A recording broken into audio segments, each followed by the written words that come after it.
اے کاش میں بن جاؤں مدینے کا مسافر، پھر روتی ہوئی طیبہ کو بارات چلی ہو۔ الحمد للہ رب العالمین والصلاة والسلام على سید المرسلین، اما بعد فاعوذ باللہ من الشیطان الرجیم، بسم اللہ الرحمن الرحیم۔ الصلاة والسلام علیک یا رسول اللہ وعلى آلک وصحابک یا حبیب اللہ۔ الصلاة والسلام علیک یا نبی اللہ وعلى آلک وصحابک یا نور اللہ۔ فرمان مصطفیٰ صلی اللہ تعالی علیہ وآلہ وسلم، بے شک تمہارے نام مع شناخت پہچان کے ساتھ مجھ پر پیش کیے جاتے ہیں، لہذا مجھ پر احسن یعنی بہترین الفاظ میں درود پڑھو۔ صلو علی الحبیب صلی اللہ تعالی علی محمد۔ فرمان مصطفیٰ صلی اللہ تعالی علیہ وآلہ وسلم، کل بروز قیامت سب سے پہلے نماز کا سوال ہوگا، اگر یہی صحیح ہوئی تو باقی اعمال بھی درست ہوں گے، اگر نماز ہی صحیح نہ ہوئی تو باقی تمام اعمال بدرجہ اولا خراب ہوں گے۔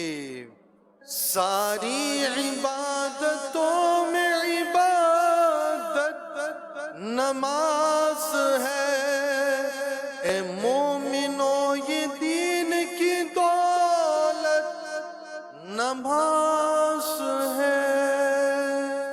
صلو علی الحبیب صلی اللہ تعالی علی محمد۔ نماز کے احکام کے مختلف سلسلے ہمارے ہو چکے ہیں۔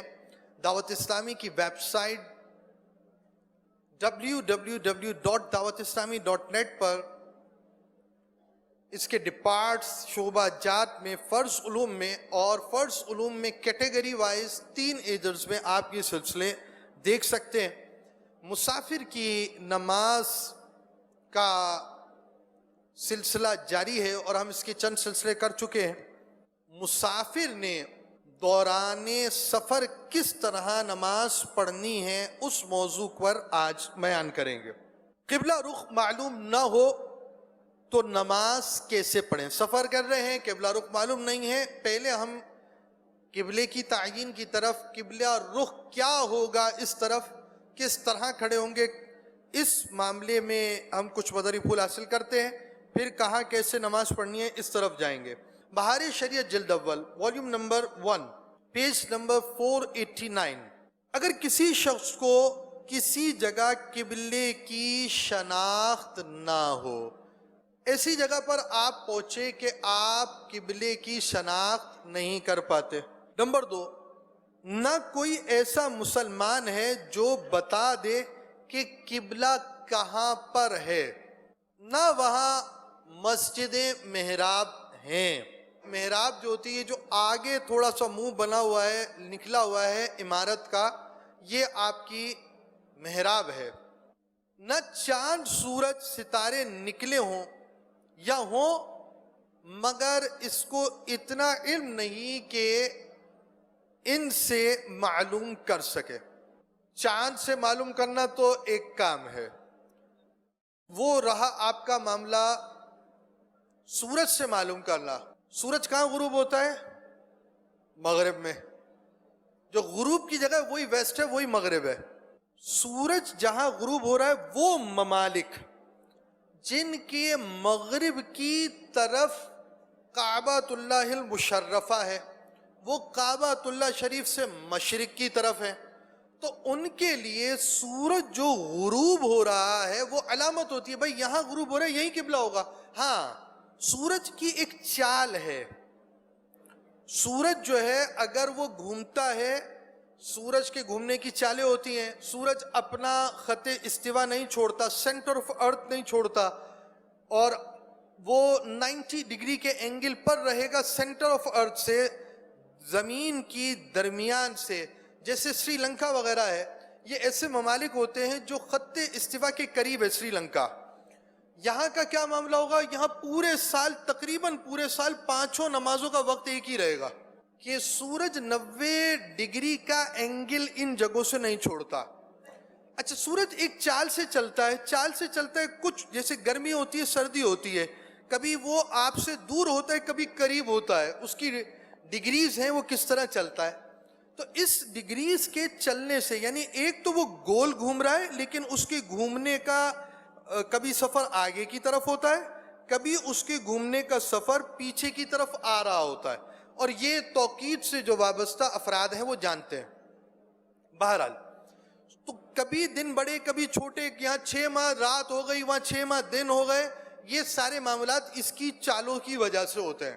سورج کی اس چال کی وجہ سے غروب کے اصل وقت میں، یعنی غروب کی ڈائریکشنز میں تھوڑا بہت فرق آتا ہے، مگر ہمیں 45 ڈگری کے اینگل پہ نماز پڑھنی ہے، 45 کے زاویے پہ نماز پڑھنی ہے، ڈی جو ہے وہ آپ کا 360 کا ہوتا ہے، ہاف 180 ہوگا، کوارٹر 90 ہوگا، سب کوارٹر 45 ہوگا۔ یہ ساری چیزیں اگر آپ نے جاننی ہیں تو آپ توقیت کا سلسلہ دیکھیں، ہمارا یہاں موضوع توقیت نہیں ہے، اسے تفصیلی طور پر نماز کے اوقات کے اندر آپ سلسلے میں دیکھ سکتے ہیں۔ اب جس کو سورج کی ڈائریکشن کے ذریعے پتہ ہوگا، ہمارے لیے ایزی ہے کہ ہمارے ہاں سورج جہاں غروب ہوتا ہے وہ سورج کی ڈائریکشن ہے، لیٹ پڑی آپ نے اثر، سورج غروب کے قریب تھا، تو ڈائریکشن آپ کے لیے معلوم کرنا ایزی ہے۔ اب کیا ہوا، نتیجہ کیا ہے؟ آپ جس جگہ پر ہیں قبلہ رخ معلوم نہیں ہے، کوئی فرد آپ کو قبلہ رخ بتانے والا نہیں ہے، کوئی مسجد محراب نہیں ہے، سورج چاند وغیرہ کے ذریعے ہیں تو آپ کو آتا نہیں ہے ان سے دیکھنا، اگر نہیں ہے تو آپ کر نہیں سکتے۔ فرسٹ آپشنز یہ ہیں، یعنی یہ ایسا نہیں ہے کہ آپ ڈائریکٹ آ کر کسی جگہ آ کر سوچ کر نماز پڑھنے بیٹھ گئے، نہیں، پہلے یہ نہیں ہے، یہ نہیں ہے، یہ نہیں ہے، یہ نہیں ہے، پھر یہ ہے۔ یہ ہے شرعی مسئلہ کہ یہ چیز ایک کمپلسری چیز ہے کہ ویری فرسٹ ہمیں یہ چیز دیکھنی ہے، ہمیں ڈائریکشن معلوم ہو، جیسے آپ اپنے گھر کے اندر ہیں ڈائریکشن معلوم ہوگی۔ سیکنڈ یہ ہے کہ آپ کو ڈائریکشن معلوم نہیں ہے، آپ کو کوئی مسلمان بتانے والا ہو، آپ کی ٹرین کسی اسٹیشن پر رکی، کوئی مسلمان ہے اسٹیشن پر جو بتائے، وہاں مسجد بھی نہیں ہے، چاند ستارے بھی نہیں ہیں، یہ ساری چیزیں نہیں ہیں۔ اب آپ تحری کریں گے، بہت اہم بات، تحری ویری فرسٹ نہیں ہے، شروع میں نہیں ہے، ان چیزوں سے، ان پروسیس سے گزرنے کے بعد اب آپ سوچیں گے کہ کہاں ہے قبلہ۔ تو اب ایسے شخص کے لیے حکم ہے کہ تحری کرے، یعنی سوچے جدھر قبلہ ہونا، دل پر جمے، ادھر منہ کر کر نماز پڑھے، اس کے حق میں وہی قبلہ ہے۔ اب جیسے ہمارے یہ صاحب ہیں، اب یہ نماز پڑھ رہے ہیں ریگستان کے اندر، اگر ان کی یہی پوزیشن ہے جو ہم نے بتائی ہے، کچھ نہیں پتا، پھر ان کو کہیں نہ کہیں نماز تو پڑھنی ہے، ریگستان ہو یا باغ ہو، بہار ہو، جو بھی جگہ ہو، نماز بہرحال پڑھنی پڑے گی۔ ایک بڑی اہم بات، سفر میں نماز پڑھنی ہے تو طہارت تو چاہیے ہوگی، وضو بھی کرنا پڑے گا، باغسلہ بھی ہونا پڑے گا، پانی ہونا چاہیے، نہیں تو تیمم ہونا چاہیے۔ دوران سفر اپنے ساتھ پانی کا گیلن اور کچی مٹی کا برتن وغیرہ رکھنا چاہیے۔ کچی مٹی کا پیالہ جس پہ کانچ اوپر بازوں کے لگا ہوتا ہے، چمک لا ہوتا ہے، وہ نہیں۔ امیر اہل سنت سفر کے درمیان پانی کا گیلن وغیرہ رکھنے کی کوشش کرتے ہیں، اس طرح کی ترکیبیں ہوتی ہیں آپ کی، اور اس کا فائدہ بھی حاصل ہوگا جب آپ کے پاس ہو، اسپیشلی ٹرینز کے اندر پانی کبھی ختم ہو جاتا ہے، کبھی اس طرح کے پرابلمز آ جاتے ہیں، تو یہ چیز ساتھ دینا فائدہ دے گی۔ بہار شریعت جلد اول صفحہ 353 پر ہے، اگر کوئی ایسی جگہ ہے کہ نہ پانی ملتا ہے نہ پاک مٹی کے تیمم کرے تو اسے چاہیے کہ وقت نماز میں نماز کی اسی صورت بنائے، یعنی تمام حرکات نماز بلا نیت نماز بجا لائے اور بعد میں وضو یا تیمم کر کر اس نماز کو دہرائے گا۔ یعنی آپ کو نظر تو یہی آ رہا ہوگا کہ وہ نماز پڑھ رہا ہے، مگر وہ نماز نہیں ہوگی، اس کو نیت نماز کرنے کی اجازت نہیں ہے کہ وضو ہی نہیں ہے۔ بے وضو بے غسل کوئی شخص نماز نہیں پڑھ سکتا۔ نماز کے 4 حروف کی نسبت سے چلتی گاڑی میں نفل پڑھنے کے 4 مدنی پھول۔ بیرون شہر یعنی شہر کے باہر سے مراد وہ جگہ ہے جہاں سے مسافر پر قصر واجب ہوتی ہے، اور مسافر نے 4 رکعت والی فرض 2 پڑھنی ہوتی ہے۔ اس کے علاوہ سنتیں جو عام حالت میں ہوتا ہے نا مسافر، جیسے فرض کریں آپ پنجاب سے آ گئے یہاں آ گئے عام حالت میں، تو اب آپ سنتیں پوری پڑھیں گے، نوافل بھی پڑھیں، آپ صرف فرض نماز مختصر آپ کریں گے اور یہ شرعاً واجب ہے۔ جبکہ آپ جو نماز پڑھ رہے ہیں وہ آپ اکیلے اپنی پڑھ رہے ہیں یا مسافر امام کے پیچھے پڑھ رہے ہیں۔ نارمل بندہ جب سفر کر کر دوسرے شہر میں جاتا ہے تو اس شہر کے مقیم امام ہی میسر ہوتے ہیں۔ مقیم امام کے پیچھے جب نماز پڑھے گا تو 4 رکعتی نماز پڑھے گا۔ ہر تیزی کے اندر سنتیں اس کو معاف ہے، بھاگ دوڑ ہے، گاڑی جا رہی ہے، یوں ہو رہا ہے، فلاں چیز جا رہی ہے، تو سنتیں معاف ضرور ہیں، مگر اب سہولیات ایسی ہیں کہ آپ گاڑی میں سفر کے دوران سنتیں پڑھ سکتے ہیں، اور سنت مؤکدہ کی بہت زیادہ اہمیت ہے۔ ہمارے یہاں ایک چیز ہوتی ہے، ٹرینڈ ہے۔ ٹرینڈ کیا ہے؟ بھائی سنت ہے، پڑھی پڑھی نہیں پڑھی لا۔ سنتیں 2 طرح کی ہیں، سنتیں غیر مؤکدہ بھی ہوتی ہے اور سنتیں مؤکدہ بھی ہوتی ہے، جس کی تاکید آئی، جس پر مداومت ہوئی، جس پر ہمیشگی ہوئی۔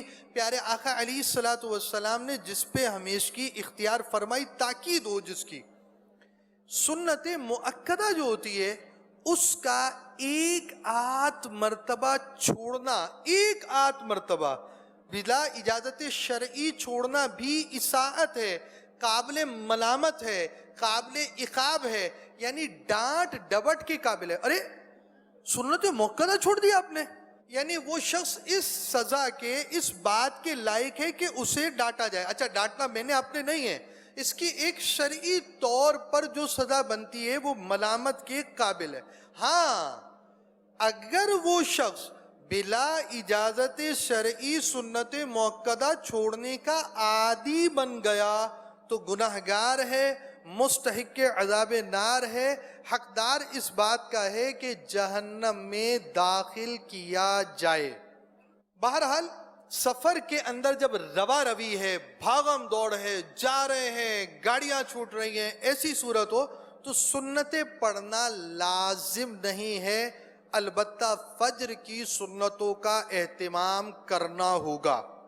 اچھا بیرون شہر چلے گئے، شہر سے باہر نکل گئے، فنائے شہر چھوڑ دیا، جو اس کے مسائل ہمارے گزر چکے ہیں اس کے مطابق ایسی پوزیشن پر آ گیا کہ اب اس کا سفر شروع ہو گیا، شہر ختم ہو گیا۔ اب یہ سواری پر مثلاً چلتی کار، بس، ویگن میں بھی نفل پڑھ سکتا ہے، اور اس صورت میں استقبال قبلہ ہونا یعنی قبلے کی طرف منہ ہونا شرط نہیں، بلکہ سواری یا گاڑی جدھر جا رہی ہے اس طرف منہ ہو اور رکوع و سجود اشارے سے کرے۔ اللہ اکبر۔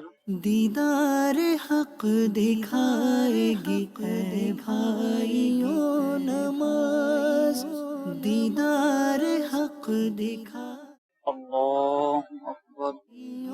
نماز، جنت تمہیں دلا سمی اللہ لمن حمدہ۔ نماز اللہ اکبر۔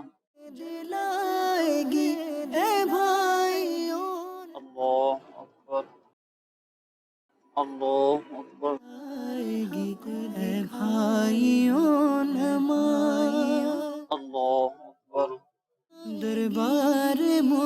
مصطفیٰ میں تمہیں لے کے جائے گی، خالق سے بخشوائے گی اے بھائیوں، اللہ اکبر، دیدار حق دکھائے گی اے بھائیوں، سامی اللہ لمن حمدہ، تمہیں دلا اللہ اکبر، اے بھائیوں، نماز پڑھتے رہو اللہ اکبر، اللہ اکبر، میں پڑھتے رہو نماز کے دو اللہ اکبر، جہان میں سب کچھ تمہیں دلائے گی اے بھائیوں، نماز دیدار حق دکھائے گی اے بھائیوں، نماز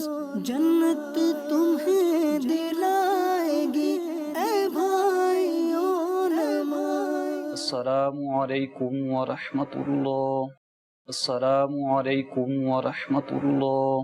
جی بیٹھے بیٹھے نفل پڑھ لیا آپ نے۔ اگر یہ گاڑی بالکل قبلہ رخ اپوزٹ ڈائریکشن پر ہے، یعنی کعبۃ اللہ شریف کا رخ پیچھے ہے، آپ اس طرف جا رہے ہیں، تب بھی آپ نے اسی پوزیشن پہ نماز پڑھنی ہے۔ اچھا، مسئلہ کس نماز کا بیان ہوا ہے؟ نفل نماز کا، فرض نماز کا مسئلہ بیان نہیں ہوا، پہلی بات۔ دوسری بات، شہر سے آپ باہر جا چکے ہیں، شہر سے اس کے ساتھ جو ملا ہوئی آبادی ہوئے اس سے باہر جا چکے ہیں، اب آپ پڑھ رہے ہیں نفل نماز، تو اب نفل نماز ایسے پڑھنی ہے اور شہر سے باہر نکل گئے ہوں۔ اس کا اہم مسئلہ، سجدے کا اشارہ بنسبت رکوع کے پست ہو، تو آپ کو ہم نے منظر دکھایا ہے کہ رکوع سے سجدہ زیادہ ہوگا۔ مریض نے نماز پڑھنی ہے، اشارے سے نماز پڑھنی ہے، سفر میں اشارے سے پڑھنی ہے، تو طریقہ یہی ہے کہ رکوع سے زیادہ نیچے کا اشارہ سجدے کا ہوگا۔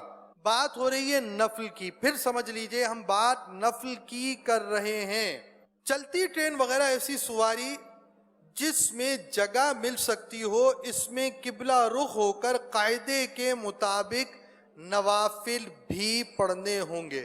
یہ جو نماز ہو رہی ہے اس میں یہ قاعدے کے مطابق ایک کھڑے ہو کر پڑھ رہے ہیں، ایک بیٹھ کر پڑھے، بیٹھ کر تو ہے غلط، نفل نماز ہو تب بھی غلط ہے، لوگ تو فرائض پڑھ لیتے ہیں اس طرح۔ یہ جو آپ منظر دیکھ رہے ہیں اس میں کھڑے ہونے والے فرد کا قبلہ ڈائریکشن درست ہونا ضروری ہے۔ ہاں، بیٹھنے والا شخص ایسی سیٹ پر بیٹھا ہے نفل کے لیے اور قبلہ رخ ہے وہ سیٹ جس میں سجدہ ہو سکتا ہے، تو نفل درست ہو جائیں گے، لیکن نارمل ان باتوں کا لحاظ نہیں رکھا جاتا۔ اب آپ نے جس انداز سے مسائل شروع میں سنے تھے کہ قبلہ ڈائریکشن کیسے حاصل کی جا سکتی ہے، ٹرین میں بیٹھے ہوئے ہیں آپ، اچھا جی آپ کو ڈائریکشن معلوم ہے؟ نہیں معلوم۔ کوئی آپ کے سفر کے دوران کوئی مسجد وغیرہ آ گئی؟ نہیں ہے۔ اسٹیشن نہیں ہے، بتانے والا نہیں ہے۔ اب ایسی صورتحال کے اندر آپ غور کریں گے، آپ کا دل جمع، بھائی یہ سیدھا ہی قبلہ رخ ہے، آپ نے قبلہ رخ نماز پڑھ لی۔ سورج چاند ستارے ہیں تو آپ دیکھ نہیں سکتے، یا ہیں نہیں، یہ ایسے ٹائم پہ آپ نماز پڑھ رہے ہیں۔ تو اب ایسی جو بھی پوزیشن ہے، اس سٹیپس کو پورا کرنے کے بعد آپ غور کریں گے کہ میں کیا کروں گا، کس طرف قبلہ ہے، پھر آپ اس انداز سے نماز پڑھیں گے۔ گاؤں میں رہنے والا جب گاؤں سے باہر ہوا تو سواری گاڑی پر نفل پڑھ سکتا ہے۔ بیرون شہر یعنی شہر کے باہر سواری پر نماز شروع کی تھی اور پڑھتے پڑھتے شہر میں داخل ہو گیا، تو جب تک گھر نہ پہنچا سواری پر پوری کر سکتا ہے۔ یہ ایک رعایت ہے کہ اب آپ فور ویل میں تھے، آپ گھر کی طرف آ رہے تھے، شہر میں داخل ہو گئے، تو جب تک آپ نے پہلے سے جو نفل نماز شروع کی ہوئی ہے گھر پہنچنے تک وہ کمپلیٹ یعنی مکمل کر سکتے ہیں۔ چلتی گاڑی میں بلا عذر شرعی فرض و سنت فجر تمام واجبات جیسے وتر و نذر یعنی منت اور وہ نفل کے جس کو توڑ دیا ہو، اور سجدہ تلاوت جبکہ آیت سجدہ زمین پر تلاوت کی ہو ادا نہیں کر سکتا، اور اگر عذر کی وجہ سے ہو تو ان سب میں شرط یہ ہے کہ اگر ممکن ہو تو قبلہ رو کھڑے ہو کر ادا کرے، ورنہ جیسے بھی ممکن ہو ادا کرے، اور بعد میں اعادہ کرنا پڑے گا، یعنی یہ سب کام دوبارہ سجدہ کیا وہ بھی دوبارہ کریں گے، یہ نمازیں اگر اس طرح پڑھی تو دوبارہ پڑھنی ہوں گی۔ مسافر کی نماز کے مزید مدنی پھول جاننے کے لیے بہار شریعت کا مطالعہ کریں، اور امیر اہل سنت کے رسالے مسافر کی نماز کا بھی مطالعہ فرمائیں۔ عزت کے ساتھ نوری لباس، اچھے زیورات، سب کچھ تمہیں پہنائے گی اے بھائیو نماز۔ فیضان مدنی مذاکرہ، صلو علی الحبیب صلی اللہ تعالی علی محمد۔ اے کاش میں بن جاؤں مدینے کا مسافر، پھر روتی ہوئی طیبہ کو بارات چلی